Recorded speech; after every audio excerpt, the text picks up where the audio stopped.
Cabbage 65 ready అయింది. ఇది చాలా బాగుంటుంది, టేస్ట్ పకోడీ కంటే బాగుంటుంది. ఈ క్యాబేజీ 65 వీడియో మీకు నచ్చినట్లయితే లైక్ చేయండి, మీరు కూడా ట్రై చేయండి. క్యాబేజీ ఈ విధంగా కట్ చేసుకొని శుభ్రంగా కడిగి ఒక గిన్నెలోకి తీసుకున్నాను. 2 స్పూన్ బియ్యం పిండి వేసుకోవాలి. 1/2 కప్పు శనగపిండి, 2 స్పూను మొక్కజొన్న పిండి, 1/2 స్పూను అల్లం వెల్లుల్లి పేస్ట్, స్పూను కారం, కొద్దిగా గరం మసాలా. వాటర్ వేయకుండా మిక్సీ వేసుకోవాలి, అంటే మంచిగా కలుపుకోవాలి.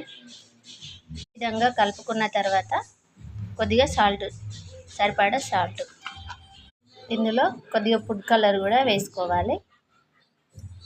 ఫుడ్ కలర్ వేసుకుంటే క్యాబేజీ 65 చాలా బాగుంటుంది. ఈ విధంగా కలుపుకొని పక్కన పెట్టుకోవాలి. స్టవ్ ఆన్ చేసి ఒక కడాయి పెట్టుకొని డీప్ ఫ్రైకి సరిపడా ఆయిల్ పోసుకొని, ఆయిల్ వేడెక్కగానే మనం మిక్సీ చేసి పెట్టుకున్న క్యాబేజీ ఇందులో వేసుకోవాలి. చిన్న చిన్నగా వేసుకొని మంట మీడియం ఫ్లేమ్లో పెట్టుకోవాలి, లేకపోతే స్పీడ్గా ఉంటే మంచిగా వేగదు. మంచి బ్రౌన్ కలర్ వచ్చినవి ఈ విధంగా వేగితే సరిపోతుంది. తీసి ఒక ప్లేట్లో తీసుకోవాలి. నూనెలో వేయించిన కరివేపాకు, నూనెలో వేయించిన పచ్చిమిర్చి,